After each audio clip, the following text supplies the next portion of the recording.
Tamam sir, cyber legal forensics expert Israel. Advocate Rami Tamam sir is a seasoned legal professional with a wealth of expertise in Israeli corporate law and a nuanced understanding of its civil, criminal and regulatory dimensions. He received his LLB and MLB degrees respectively from the University of Tel Aviv and Bar Ilan University. He has had profound involvement in initiating regulatory processes in the realm of internet, illegal blacklist accounts, and navigating legislative intricacies surrounding privacy, search and seizure protocols, evidence production, and database regulations, both in Israel and on a global scale. He's also actively involved with foreign law enforcement agencies such as SFO, FBI, SA Scorpions, and BKA. Advocate Tamam sir has also assumed leadership roles in establishing and enabling new business and adorned the role of an effective negotiator as well. He is the founder of the firm Intact Cyber Crisis Management and partner of investigative law firm Fitco, which is involved in fraud regulations, cyber compliance, anti-money laundering, and combat in terror financing, AML CTF. Notably, he also heads the Seaports Task Force, the Organized Crime Task Force, the Illegal Internet Gambling Task Force, all of which are branches of Governmental Standing Committee Against Organized and Financial Crime. I welcome you, sir. I request Sri Neeraj Kumar, Scientist C at CDAC Patna, to kindly welcome Advocate Rami Tamam, sir.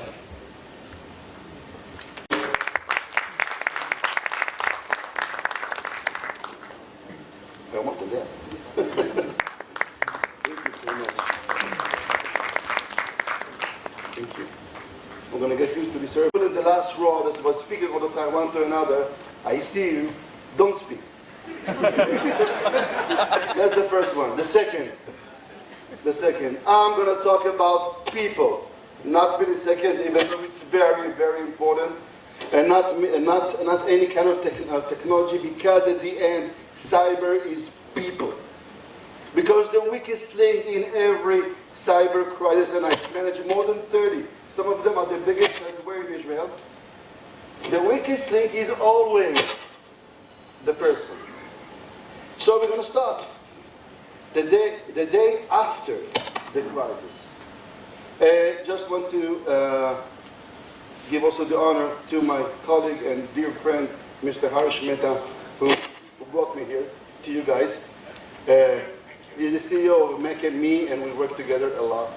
At the end, you have a QR with my details and Harish, and you're going to get this presentation to you guys, because it's also work tool for you. So there's no need to take any photo of me disturbing you in the screen, because you're going to get that as PDF, so I can assure you.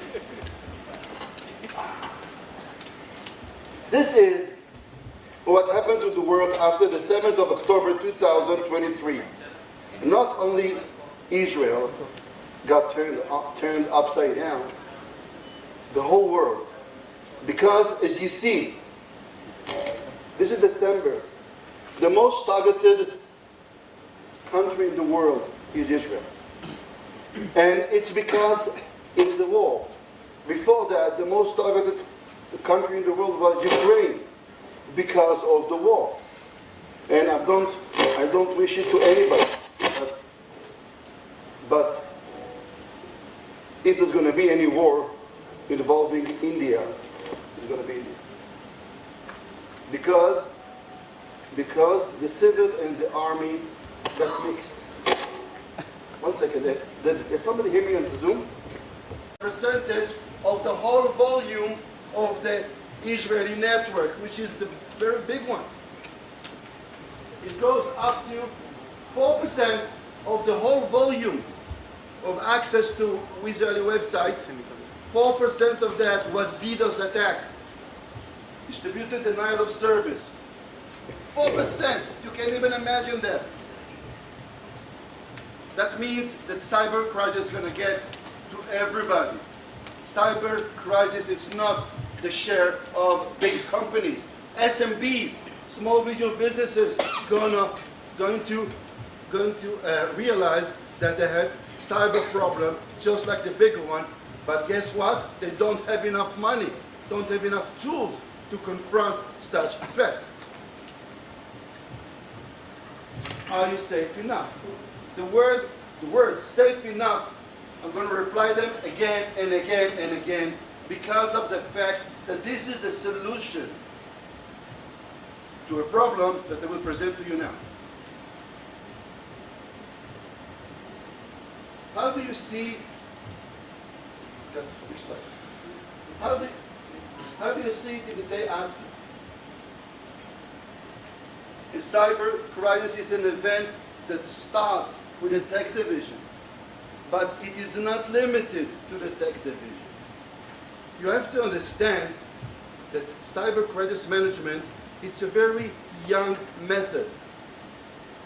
There's not much theory behind that. Most of the people who deals today with cyber crisis management are either people from the army who did negotiations, or people from the tech industry who knows their technology. But see the definition behind of me. Cyber crisis will start in the tech division, but will not be limited to the tech division. It will have influence on the reputation, the finance, the IP, the intellectual property, and the privacy, and more and more and more of the company, of the organization. So the main difference between a cyber crisis and another crisis, let's say that the CEO was caught in sexual harassment. This is a crisis for an organization. But cyber crisis is different in the height of the waves and the ripples. And the waves are very high in cyber crisis. Civil liability. CEOs, COOs, all the C-suits of a company now can be liable. Civil, and we're going to see afterwards, also criminal, in things that they didn't do when they had the time to do that. See, Home Depot, 27 million. 27 million. There goes the bonus of that year. We're going to continue. Regulatory changes.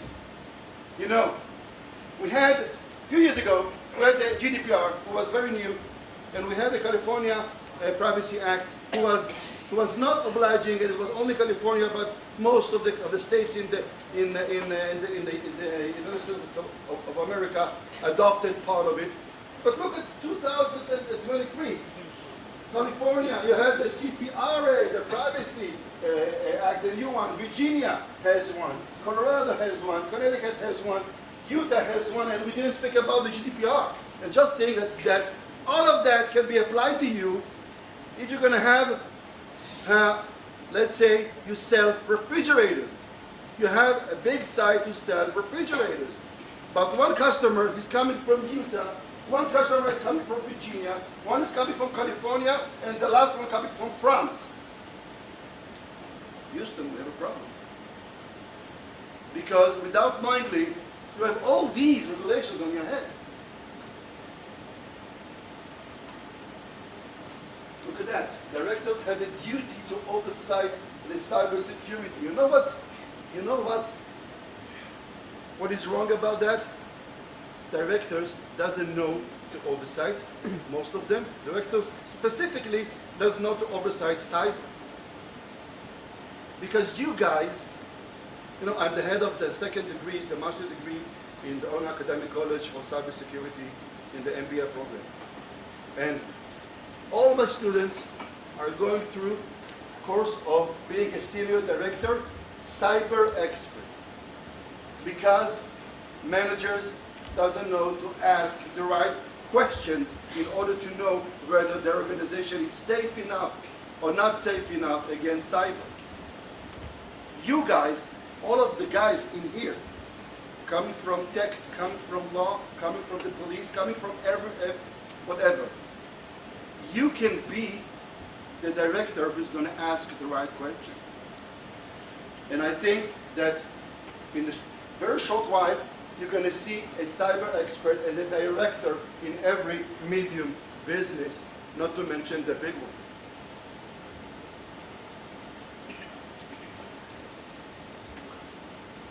Developers, those who like the free and the open source software. So not only you have to now to look and all of the licenses of all of the open source code that you used. Otherwise, somebody can sue you because you used it not according to the common common license or common corporation or whatever license there is. And there are more than 1,900 different licenses in open source. Not only that, now there's also privacy limitation about that. If you thought that open source is free from concerns, free from pain, it's only free in writing. That's all. Nothing more than that. Look at that. Look at that.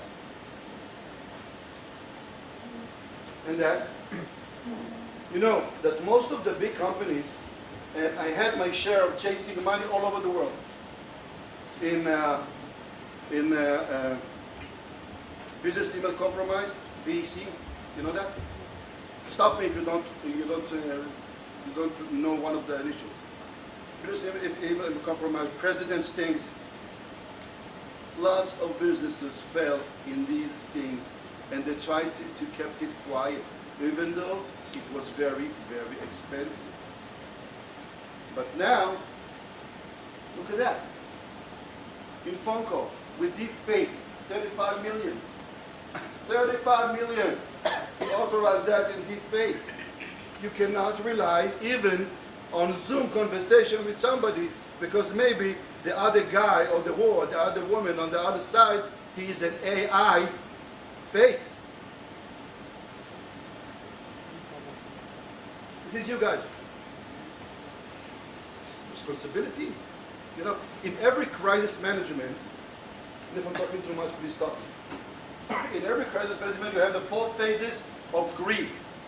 First of all, deny. Deny. You come to somebody and you tell him, listen, the guy in the last row, I'm telling you, you're not listening to me now, and you're going to have a cyber crisis. Now you are in the middle of a cyber crisis. And this customer is telling you, listen, I know you want to earn money, and I like you a lot, but I have no cyber credit. This is something I can confront with myself. I can solve it myself. And he's wasting the golden hours in which he can do something before all his files going to be encrypted, before the money is getting out, before most of you have 3 dimensions in a cyber crisis. First, the organization. You want to keep the organization alive. Second, the stakeholders. And every stakeholder wants something else.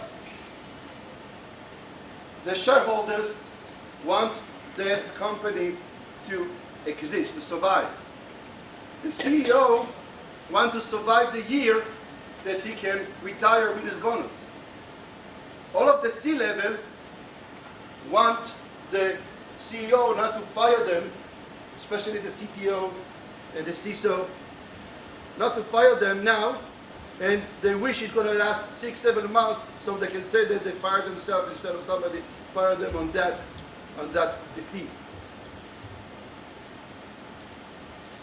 The customers want the thing that they bought from you and didn't get it to them, or the service. The suppliers want the money. Everybody wants something else, and you have to be the slave of all of these stakeholders in one of the dimensions, only one of the dimensions, and the regulators. The regulators. You have the security and the SEC or whatever, I don't know what it is in India, but on your head, because you have to report. You have to report the stock exchange on what happened. But you don't want to do that because you're on the verge of IPO. And I had a cyber crisis just like that. A company that was on just starting IPO in NASDAQ had a cyber crisis that one of the Amazon buckets was not defined correctly, and lots of invoices were leaked. and investor and client, then professional negotiator. By the way, what is the role of the negotiator? What is the role of the negotiator? To negotiate? Yeah, definitely to see to it that No, it's not his role. What is the role of the negotiator?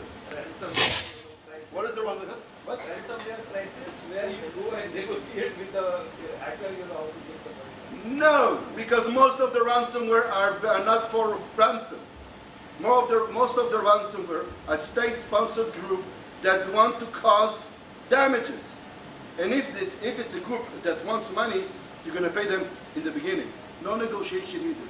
The negotiation person is the one who gives you information about the motivation of the attackers.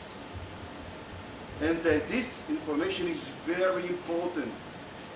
Because if you're dealing with Moses staff, which is an Iranian group, you know that you have nobody to speak to. Just close all the gates, close all the ports, close all the servers, and go home and start your bodies. Start your debt. Start counting your debt. But if it's another one, like Lockbit, heard about Lockbit?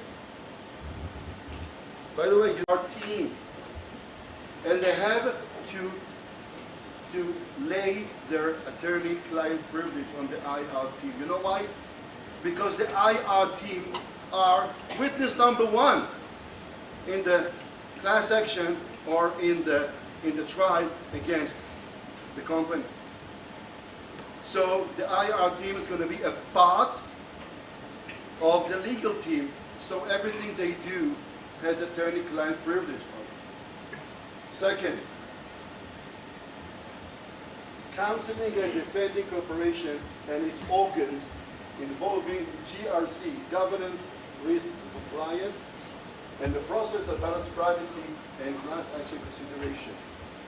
You have to write the bill of defense of the organization while working. That means that you guys, if you're going as a tech people to understand what happened, be careful.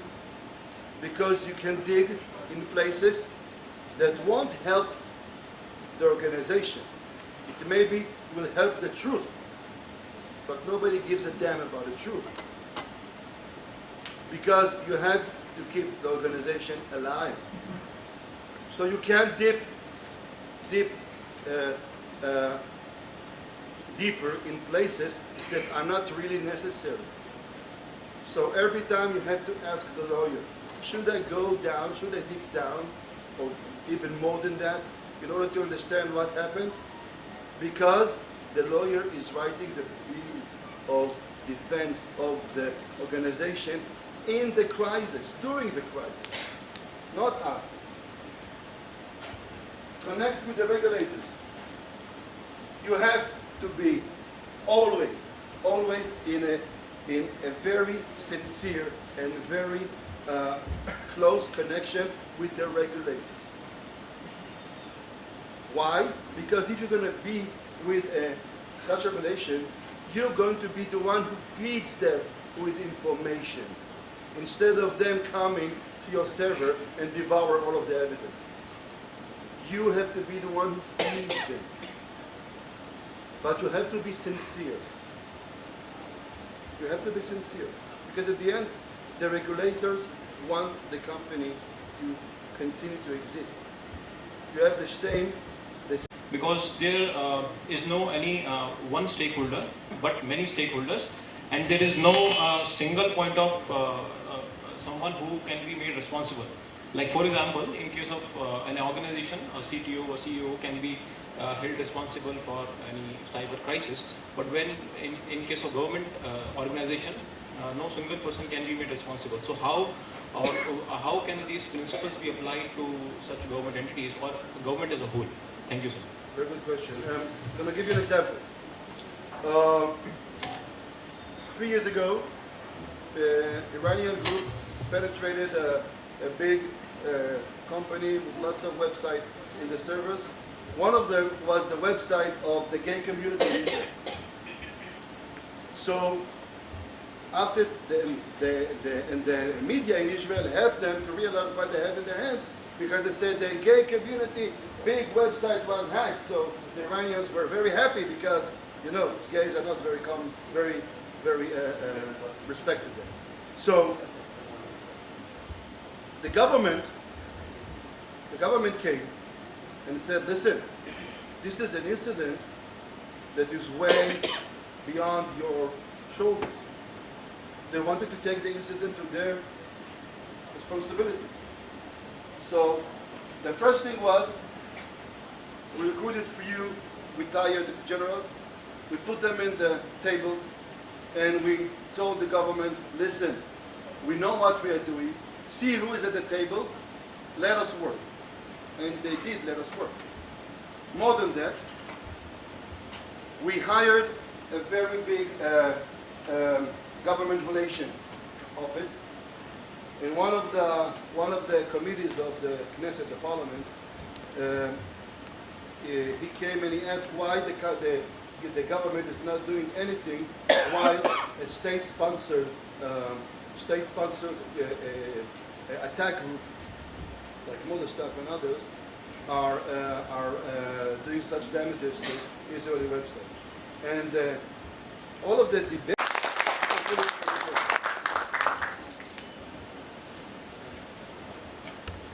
Political activist Bihar to kindly present a token of gratitude to Advocate Rami Tamam sir.